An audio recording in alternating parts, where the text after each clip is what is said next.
Hey over there, Joe Lunchbox. Enjoy nighting out. And today we've landed right here in New York City, New York. We're sitting actually in Central Park. Joy and I, in case you haven't known, have been together for a couple of years now. Long time. In fact, our first date was in 1999. We dated in 98, but it was more she had a brother in my Boy Scout troop who would come to meetings, and I would ride my bike to her house and like to her school to watch volleyball games. But we didn't go on an official date. That didn't happen till 1999. And today, we aren't reliving that first date. No. Our first date was to the movies to see Cruel Intentions. So we are in Central Park because we are going to share with you the filming locations of Cruel Intentions. I know what you're saying. What? Cruel Intentions, that movie didn't age well. And I'm going to say you were wrong when you say that movie didn't age well. That movie didn't age good in the beginning. I mean, we love the movie. But if you think that they were two manipulative stepbrother and sisters that used sex to Get what they want. destroy people's lives for social gains or for just entertainment, that's pretty ruthless. That's pretty bad. They used date rape with alcohol. They made fun of people of other races, sexual orientations. They exploited these things. They were not good people.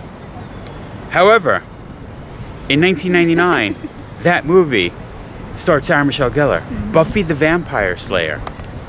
And I'm like, how do you not go see a movie with Buffy the Vampire Slayer? Sarah Michelle Gellar, Buffy the Vampire Slayer, one of Joy's favorite things. So that's why in 1999, we double dated with my friend Garrett, who was dating my cousin Carrie. Went to Limbrook. There was a spot called the Broadway Beanery. We had a root beer float. I spilt it on Joy. I had the root beer float. Joy had the root beer float on her. But that was our first date. And we were in Central Park to go over those filming locations. So hopefully you like the kind of thing. If you do, we always appreciate if you like the video. If you haven't already done it yet, subscribe to our channel. Comment down below. What was your first date with your significant other? Now, it's time to do this. Step it up. Let's go for this ride. But we're not actually going to get up yet because sitting behind us is the lawn at the pond, which you see this fence around it. We brought all this fun stuff. We feel the most iconic scene in the movie was obviously Selma Blair playing Cecile, learning how to kiss boys with Catherine, played by Sarah Michelle Gellar. Their first kiss happened right on this lawn. We are going to try to line up a shot. We're going to see if we can go on the other side of this fence to line up the shot. We remembered the lines. We brought the thing to sit on, and we get here and there's a fence around it and we can't get to the lawn. The most iconic shot. I feel it's one of the most iconic kisses in all cinema. Well, to even point, like, it won MTV Movie Awards that time. Yes. I mean, it was the 90s. We got to see Selma Blair make out with Sarah Michelle Gellar. Yeah. To the point that in the pandemic in 2020, they recreated a spoof of their kiss for MTV. Yeah. And, like, it's iconic. All right, let's go around and see if we can line up the shot. We're going to look at this shot backwards first. So, behind us is the water. Take into account the buildings behind when you see the screenshots we were about to show you. But as we turn, notice this pole. Notice people walking in Central Park. It's a busy area. And these benches. We can see the pole and the benches in the background. They were sitting right there on the lawn, looking out over the pond. And throughout the day we're showing you this. We aren't showing this in chronological order. Like we said, the other reason we're filming it, besides being the 25th anniversary of our first date, it is the 25th anniversary of the movie. Later on today, I'm actually going to tell you, in my old job, I feel the two main female stars of this movie would be Reese Witherspoon and Sarah Michelle Gellar. I met both of those women and helped sell them jewelry, and those are some interesting stories. And it's funny, the personalities of them in the movies compared to personality in real life, which is an interesting story. And this isn't the only day we will be filming this. There is another location on Long Island. This video will end there. And yeah, the movie's 25 years old. There will be spoilers if you haven't seen Cruel Intentions. So dealing with this annoying fence wrapping around, this is the closest we could get to the angle the camera got. Obviously the cameraman was standing on the grass, but we see the pole in the shot with some of those benches in this close-up of them kissing. Obviously we're not showing you the kiss shots, not because there's anything wrong about two beautiful women kissing, no, but because those are really close-up shots. We could see Catherine playing with Cecile's hair in this shot with the pond behind. Notice the light, those few benches. They were sitting right on that grass, having their little picnic. And if you come to Central Park and you were looking for this, that white building behind those trees is the plaza. This would be the southeast corner of Central Park. Duh, boys. I haven't even gotten to first base with the guy. Haven't you practiced in a girlfriend? Ew, no. That's gross. Well, how do you think girls learn? Okay, face me.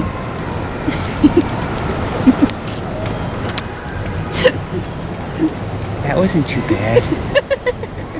See? Not so scary. Close to the skating ring in Central Park, we come across Gapstow Bridge. This bridge was used in the movie where Sebastian and Annette, they're not dating yet per se, but they're hanging out a lot more. We have some shots of them walking on the bridge. We could line up some of the buildings in the background as we see Annette walking with Sebastian. Notice the peak right there. You can see that in the shot of them walking. We're looking at women's skating rink right now, and we're standing on the Green Gap Arch. The arch goes over this walkway. As you can see, these beautiful Pillar-ish things? pillar, yeah, masonry work. This spot, here's the big spoiler, is where Sebastian meets his final demise. Dun, dun, dun. So, he's walking along the bridge. Ronald sees him. Fight happens. Yeah. Annette tries to stop it, gets thrown to oncoming traffic. He says, And oh no. Sebastian sacrifices his own life for the love of his life, getting hit by a taxi and dying. That happened right on this Gap Arch Bridge. I call it a bridge because they call it the Green Gap Arch, but we're standing on a bridge over the walkway. As we stand, we actually can see Ronald about to push Sebastian. Now, Catherine just told him that Sebastian hit her. It was a lie. And that Sebastian made love to Cecile. That wasn't a lie. And Ronald is mad. He is going to confront Sebastian. We can see Ronald is blocking the pillar the person just walked in front of in the shot.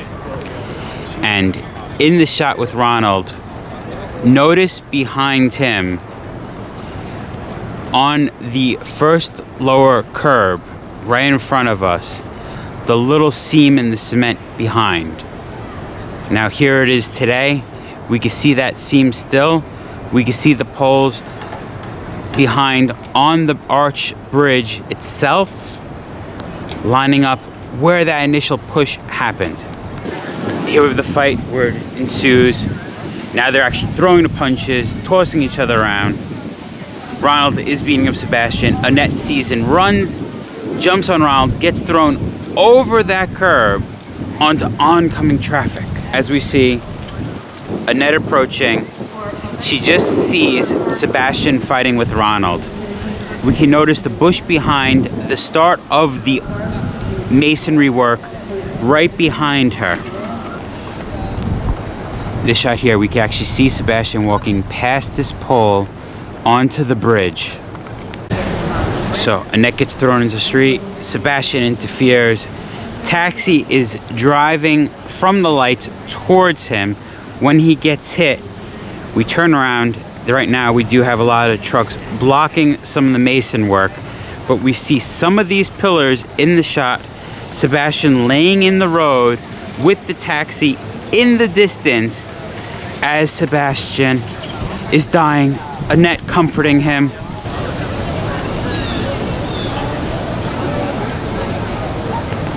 Ah, the beautiful conservatory water.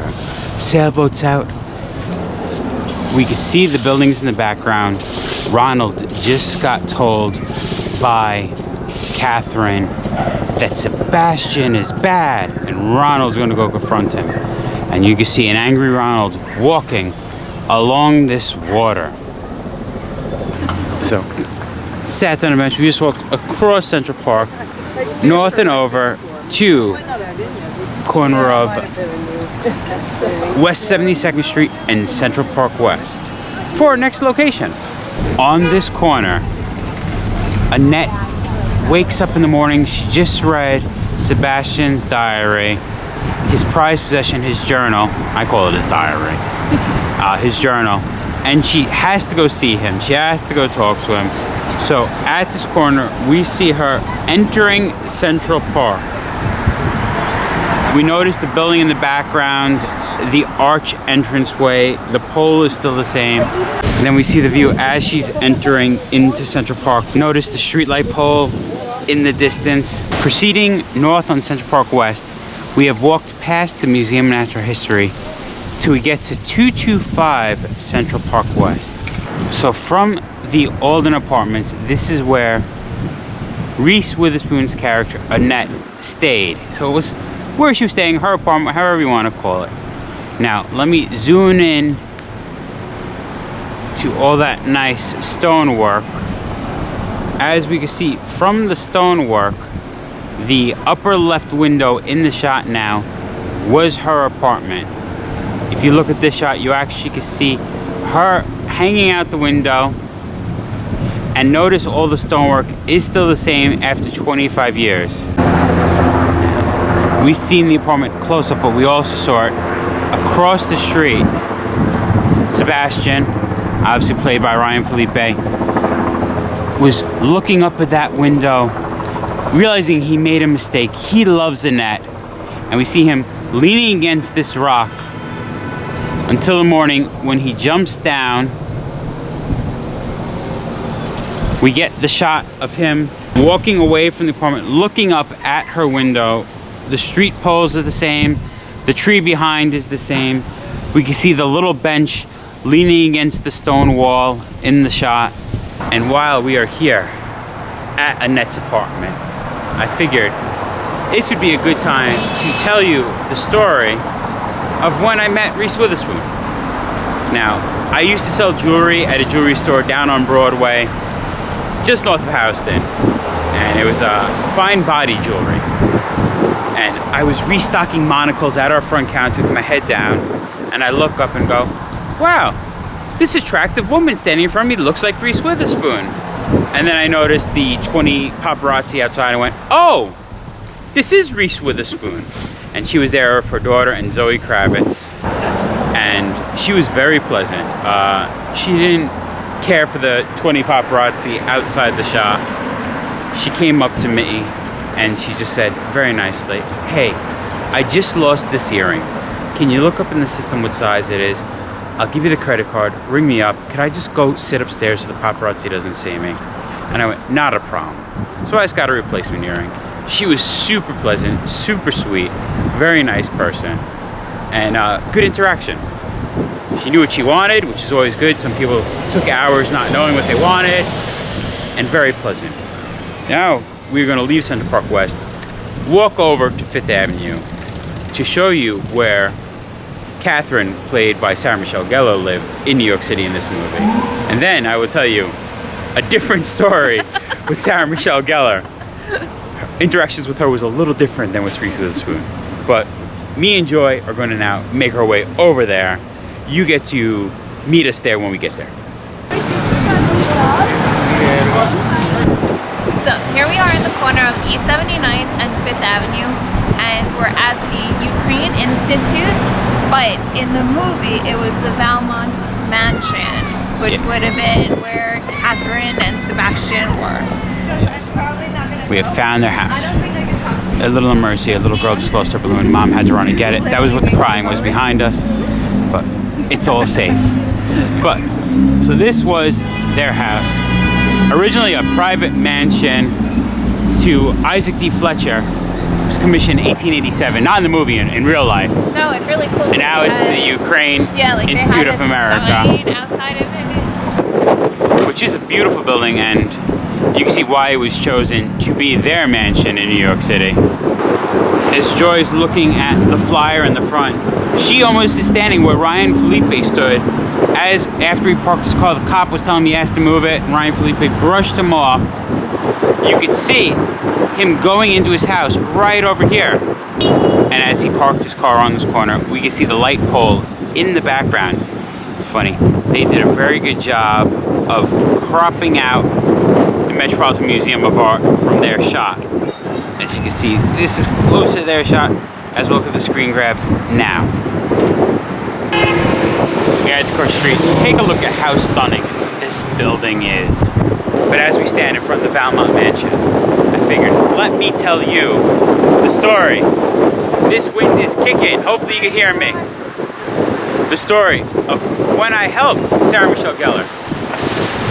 Same job selling jewelry downtown. Now, we were next to a hat store that dropped limited edition hats. They put out red carpet. Kids would wait for 3 hours to get hats. The day Sarah Michelle Gellar came in, they were doing one of their special events at the hat store, and they had a red carpet going down. Now, when Reese Witherspoon walked in, she was very reserved, quiet, came up. When Sarah Michelle Gellar walked in, she came in with, I don't know if it was a family member or one of her friends, but she came in, and right off the bat she goes, "Thanks for rolling out the red carpets for me, guys." Like, oh, you're making your presence known instantly. Kate, and we're like, oh, okay. And I didn't help her. One of my coworkers helped Sarah Michelle Gellar, but I was helping her friend. And Sarah Michelle Gellar didn't seem like the reserved Sarah Michelle Gellar that we know. She seemed like a New Yorker. She was very witty banter. Like, the jewelry we worked was gold, it was diamond, it was expensive. I'm helping her friend, the friend's buying some expensive jewelry. Sarah Michelle Gellar keeps looking at me going, "Oh, that's expensive. For that, you're gonna give my friend a foot massage, right? She gets pierced upstairs." And I'm like, no, I'm not. And she just wanted to banter back and forth. I mean, Joy loves Sarah Michelle Gellar from Buffy, so the fact that I got to banter with Sarah Michelle Gellar made her jealous. But I was like, wow, she was definitely like, I'm a star, ha ha ha, let's be funny. And I didn't mind. I mean, she was a cool person. It was nice meeting her. It wasn't like a horrible banter. No. She was very friendly. It was just silly, but it wasn't what I was expecting. Let's put it that way. It caught me off guard. It was a fun day at work, but I am glad I got to meet her and Reese Witherspoon, sell them both jewelry. We have one more spot here in New York City that we are going to head to. For our final locations, we have come to the Metropolitan Museum of Art. Sebastian, contemplating life, came here to write in his journal at night. The fountain we see in front of us, he walks in front of the building behind all that scaffolding scrim. We actually see in the shot of him walking, I don't know if you can make out, through that white fabric blocking that building, we can see the arched doorway that you see in the distance as he's walking by the fountain. Obviously the fountain was going then. It was just going now. I go to do the shot, it shuts off. Why are you laughing, Joy? Because it went back on? Yeah. Looking at the front of the Met, Ryan Felipe was writing in his journal, sitting right where Joy's butt is sitting right now, contemplating what should he do, thinking about his conquests, writing them down, but changing his opinion of what he did with those conquests. Was it right of him destroying all those lives? The other shot of him writing in his journal, he was sitting in between these two pillars. As we can notice, the lip of where it comes down has the little spot he was sitting. You see the other pillar in the shot as well. I always wanted to have the crossover. With him, Sebastian writing his journal. We know some of his other conquests that are in that book, but I'm like, who else is in that book? If you could make your own Cruel Intentions fan fiction, I'm telling you my pitch right now. Now, Sarah Michelle Gellar worked with Allison Hannigan in Buffy the Vampire Slayer. Joy was always a Sarah Michelle Gellar fan. I was always an Allison Hannigan fan. But I loved Allison Hannigan in the American Pie. And the end scene of American Pie, that girl from band camp, we learn is the real Free. Let's say making love to the guy. She's saying, "Say my name." There's some curses in the album that. Now take that, combine it with a line from Neverending Story. Now my fan fiction is Sebastian hooks up once with that girl from band camp, and as they are hooking up, she's saying, "Sebastian, why won't you say my name? Sebastian, say my name." So you tie in American Pie, Neverending Story, Buffy the Vampire Slayer, Cruel Intentions. That's my fan fiction. I don't know why my mind works the way it does. But we have filmed all the locations here in New York City. Now with the magic of editing, we are going to cut to Long Island. We're actually going to go home. It'll be another day we film that, and you'll see. And the video picks up there. So see you there. And just like that, we are transported to Westbury, New York, here on Long Island, at Old Westbury Gardens. We can see the giant house behind us. We're going to tell you a little bit about the plot of the movie. The whole premise of the movie is Ryan Felipe's character, Sebastian, made a bet with his stepsister, played by Sarah Michelle Gellar, Catherine, that the terms for the bet is he was reading 17 magazine, and there was a girl named Annette. She was from out west, but she was the new headmaster of the school's daughter, and she was going to be here in New York, and he liked his personal conquest, let's say. She was going to be the challenge to see if his conquest could happen with Annette, played by Reese Witherspoon. Him and Catherine decided the terms of the bet would be if she won, she gets the Jaguar Roadster. She gets the Roadster. Yes.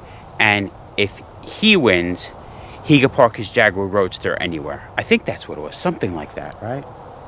She said he could put it anywhere. Obviously, we are a family-friendly YouTube channel, so we were talking about non-family-friendly stuff in the most family-friendly way possible. Now, the terms of the bet is, it reminds me, everything ties back to me being a kid in Boy Scouts. And in Boy Scouts, we would have a firemanship card. And that little card, if you were bad, you'd cut a corner off it. Now, let's say the terms of the bet is Annette, she still had her V card. And just like firemanship, when it burns too passionately, well, Sebastian wanted to burn too passionately and cut that first corner off Annette's V card. And that was the terms of the bet. Can he cut the corner off Annette's V card before school starts? And if it was, he wins, and if he doesn't, Catherine wins. So that's where, when she was first coming to New York, Annette was going to be staying at his Aunt Helen's house, and it was Old Westbury Gardens. Take in the house. Old Westbury Gardens. It is a beautiful house you could take tours in. Right now, when we came, it is self-guided tours of the house. The house tour is included with the $15 per person admission to Old Westbury Gardens. But many years ago, it used to be a guided tour. It was funny, when you took that guided tour, they would talk how this house was used to film so many movies. North by Northwest, Hitch, Arthur, Age of Innocence. Yet, they never would mention Cruel Intentions. I don't know if they saw the movie and went, oh man, we let them film that at our house. I don't know, but I think it's funny because it definitely is filmed here at Old Westbury Gardens. In the first shot here at Old Westbury Gardens, we see Sebastian driving his Jaguar Roadster, entering the front driveway towards the house. This was Aunt Helen's house in the movie. Notice the curve of the roads, notice the tree positioning. It is a little difficult lining up all the tree shots because, like we said, this movie was 25 years ago. Not all the trees look the same. Some trees are missing. Things grew, things changed. But we'll see what we see.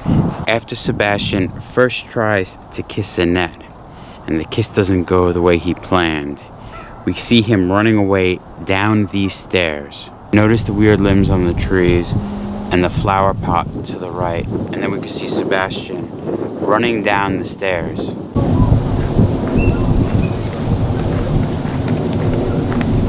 Why wouldn't she kiss me? I'm so good looking. I'm Ryan Felipe. It's about to happen. Sebastian is about to meet Annette for the first time. He thinks it's a conquest, but he's actually finding true love and doesn't even know it. Things are going to change in his mind, in his life. I'll tell you a secret. Spoiler. It's for the worst. But this is where Annette and Aunt Helen are riding the horses in. This is the first spot Sebastian meets Annette. Looking down from the rear of the house, there's a big grass corridor that we get to see a good view of the Old Westbury house here. And in the film shot, we see Annette on horseback with Aunt Helen riding the horses back to the house. This is the moment Sebastian is just pulling his roadster up to the house. He's going to get out and meet Annette for the first time. So Aunt Helen got off the horse. Sebastian runs over, gives her a big hug. We see the house behind, the staircase going up. Looks a little different in 25 years. You can see the vines climbing up the building have been cut. Here we see Sebastian first meeting Annette. She's still on the horse as he's approaching her. We can see the statue in the background, the curves of the bushes. We can see Sebastian taking Annette by the hand, running towards the left staircase of the house, going to show her around. Love his coat blowing in the wind. Very jovial, very innocent, even though he had nothing innocent in his mind. It was all bad intentions about that bet. As they make their way up the stairs, Sebastian was probably thinking about that roadster, and he decided he liked his roadster a lot. It had a nice curves, nice car, handled well, but he really loved its nice trunk, and he decided to check out Annette's trunk as they were going up the stairs. Still conversing, going up the stairs, but we could notice stuff here at the Westbury Garden house. The way the planter sits, still the same after the 25 years of filming. The last shot of the scene of Sebastian meeting Annette took place right on this platform at the back of the house. She was still walking ahead of him, talking to each other. Now, mind you, not that many shots were here. They only used the grounds of the Westbury Gardens. All the interiors, none of them were actually shot here. In fact, none of them were actually shot here near New York. Which is a shame because the inside the house is pretty. So everything we're showing are exterior shots. Other shot of the rear of the house when they were just meeting, going for that walk. We can notice the two windows and the two doors in the shot, just like we have here today. Might not have been used in the film, but on the far left side of the house, past the swimming pool, past the little pond, is the Temple of Love. I figured no other spot would be suitable to close the video with my beautiful wife than the Temple of Love. It is interesting how fate takes things. 25 years ago this movie came out. 25 years ago, Joy and I went on our first date to see it. Spilt root beer on her. Ugh. We saw the movie. I wish it was some fun romantic movie that we saw that ended well instead of Cruel Intentions. I mean, mind you, I love the movie. And people say it doesn't age well. It was never good in the beginning. They're bad people. It just is what it is. It is interesting how things are 25 years later. We are still together from that first date. Wouldn't change a thing. All started with a double date, Broadway Beanery in Lynbrook, going to the movies, seeing Cruel Intentions. Our official first date. We sort of dated a year before, but it was just Joy come to with her brother to Boy Scout meetings, and we would hang out, and I would ride my bike to her house. But this was the first, like, we were Date. going somewhere on a date, was Cruel Intentions 25 years ago. 1999. Boy, has time changed and passed. But we got married. It worked out. Thank you, Cruel Intentions, for making it happen. And hopefully you enjoyed the filming locations of Cruel Intentions. I think we could call it, though. I think so. Filming locations of Cruel Intentions. Been there, done that. Remember, folks, safe travels. Goodies. And live life. 25 years later, it's better we're ending it at the Temple of Love instead of the Temple of Doom. Even though if we could go over to Asia and see the filming locations of the Temple of Doom, I would take that too. Yeah.